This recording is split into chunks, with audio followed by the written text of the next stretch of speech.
कैवल्यनाथ श्री जगन्नाथ जय जगन्नाथ।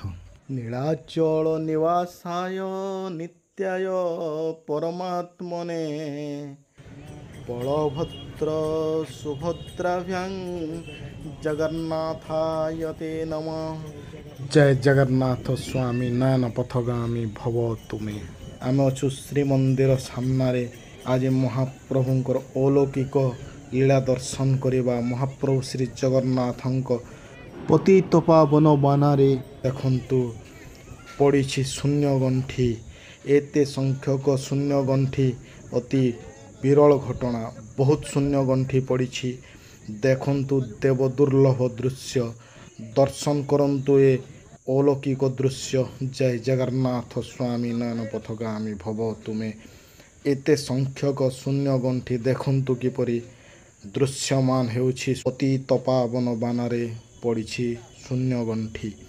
शून्य शून्य रे पतित पावन बानारे गंठी पड़िले ताहाकु शून्य गंठी कुहाजाए। नीलचक्र रे पड़ी देखंतु शून्य गंठी। सिंहद्वार सामने आम अच्छु। श्रीमंदिर सिंहद्वार दृश्यमान हेउछि शून्य गंठी। देखंतु आम अच्छु श्रीमंदिर सामने बहुत संख्यक शून्य गंठी पड़ी।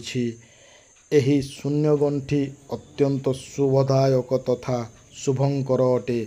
समग्र मानव समाज पाई कल्याणकर अटे शून्य गंठी। महाप्रभु श्री जगन्नाथ श्री बलभद्र कला धला बेनी भाई कला और धला घोड़ा चढ़ी एकाठी मिसी कल्की रूप धारण करी पापी मानंको संहार करती। सेहीपरि महाप्रभु श्री जगन्नाथ बाना गुड़ी को एकाठी करिबा गंठी पकाई आसुथिबा भयंकर विपदरू रक्षा करिवे। देखंतु शून्य गंठी बंधु माने एते संख्यक शून्य गंठी पड़िथिबा अत्यंत विरल और अलौकिक दृश्य अटे। जय जगन्नाथ स्वामी नाना पथगामी भव तुमे। एही शून्य गंठी को घरे रखिले ऐश्वर्य वृद्धि हुए। महिला मानंकर प्रसव वेदनार मुक्ति मिली थाए।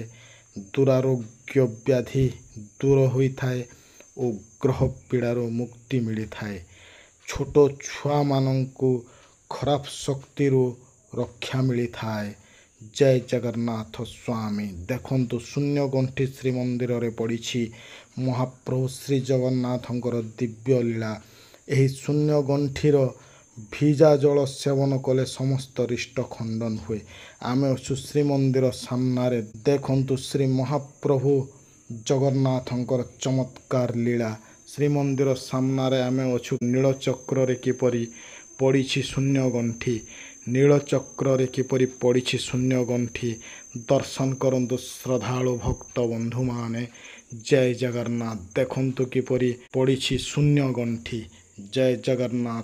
पतितपा वन बानारे पड़ी शून्य गंठी। शून्य गंठी को घरे रखिले समस्त प्रकार व्याधि मुक्ति मिले। समस्त विपद दूर होई थाए।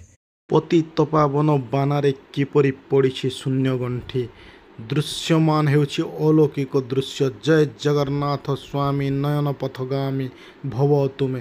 देखंतु किपरि पतित पावन बानारे पड़ी शून्य गंठी। जय जगन्नाथ जय जगन्नाथ जय जगन्नाथ।